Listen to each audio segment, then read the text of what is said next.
খুব ভালো আছি। আমার সাথে দেখা করেছিলাম আগস্ট মাসে স্যারদের সাথে। তার কিছুদিন পর আমি অপারেশনটা করিনি। তারপর আমি খুব ভালো আছি, এখন কোনো সমস্যা নেই। এমনকি সর্দি লাগলেও কোনো সমস্যা হয় না। খুব ভালো আছি, স্যারদের ব্যবহার খুব ভালো। এবং অপারেশন করেছিল আমার কিছুই মনে হয়নি, যেটা অপারেশন হয়েছিল আমার খুব ভালো লেগেছে। আছে আলিয়া, যার 3 বছর ধরে কানের প্রবলেম ছিল। কানের মধ্যে থেকে বুঝ বেরোতো, রস বেরোতো, কানে কম শুনতে পেতো। তারপর আমাদের কাছে এসেছিল, আমরা ওর টিম্প্যানোপ্লাস্টি অপারেশন করেছি। আজ 5-6 মাস হয়ে গেছে। তারপর এখন খুব ভালো আছে। আমি ওর মুখ থেকে শুনতে চাই যে কীরকম আছে। হ্যাঁ, আমি খুব ভালো আছি। আমার সাথে দেখা করেছিলাম আগস্ট মাসে স্যারদের সাথে। তার কিছুদিন পর আমি অপারেশনটা করিনি। তারপর আমি খুব ভালো আছি, এখন কোনো সমস্যা নেই। এমনকি সর্দি লাগলেও কোনো সমস্যা হয় না। খুব ভালো আছি, স্যারদের ব্যবহার খুব ভালো। এবং অপারেশন করেছিল আমার কিছুই মনে হয়নি, যেটা অপারেশন হয়েছিল আমার খুব ভালো লেগেছে। আজকে আমাদের জন্য অনেক গিফটস এনেছে। ও খুব ভালো আছে। সিঙ্গাপুর থেকে এনেছে, দূর থেকে বয়ে বয়ে অনেক কিছু এনেছে। খুব ভালো মেয়ে, আমাদের সঙ্গে খুবই আমি খুশি ওকে দেখে যে এত পুরোপুরি সুস্থ হয়ে গেছে। আর আমি এটাই চাই যে যারা এরকম কানের পর্দার সমস্যায় ভুগছেন, যারা কানে কম শুনছেন, যাদের কানে এরকম রস পুঁজ বেরোচ্ছে, তারা আসতে পারেন এখানে। আমরা এখানে এন্ডোস্কোপি থেকেই সব সার্জারি করি, ক্যামেরার মাধ্যমে সার্জারি হয়।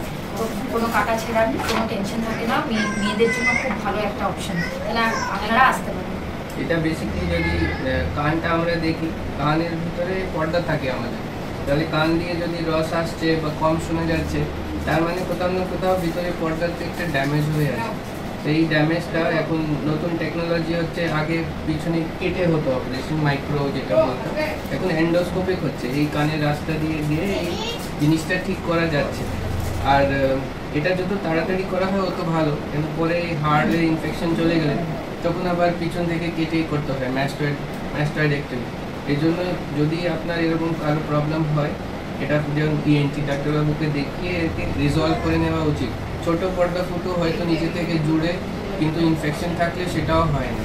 তো এই জন্য যদি অপারেশন লাগে অপারেশন, যদি ওষুধ লাগে ওষুধ, কানের জিনিস বেশি দিন না রাখাই ভালো। কেন প্রবলেম করে কানের প্রবলেমগুলো, কানের উপরে অনেক স্ট্রাকচার্স থাকে, আমার ব্রেন থাকে, ব্যালেন্স জন্য কানের কাজ শুধু কানের শোনার না, কানের ব্যালেন্সও একটা কাজ আছে। তো এই জন্য এটা ট্রিটমেন্ট নেওয়া উচিত। আলিয়ার জন্য আমরা খুবই খুশি আছি, ও সিঙ্গাপুর থেকে ঘুরে এলো, ভালো আছে। এরপরও ঘুরেও এলো, একদম সুস্থ হয়ে গেছে, কোনো অসুবিধাই নেই। আর আজকে আমরা খুব খুশি ওকে দেখে। আলিয়া যখন এসেছিল, থ্যাংক ইউ আলিয়া। যখন এসেছিল তখন অনেক কোয়েশ্চেন্স ছিল। আমরাও খুব মানে লাকি কি পেশেন্টদের আমাদের উপরে ট্রাস্ট করে নিজে মানে বডিকে নিজেকে সুস্থ করার জন্য সেই রেসপন্সিবিলিটিটা আমাদেরকে দেয়। আর আমরা চেষ্টা করি কি সেই ট্রাস্টটা যেন আমরা রাখতে পারি। আর বাকি তো আমরা মানে সব উপরওয়ালা হাতেই আছে, উনি যেটা করাবেন সেটাই হবে, কিন্তু আমরা নিজের দিক থেকে 100% চেষ্টা করি যেন ঠিক থাকে। আর আমাদের best wishes to Alia. Thank you.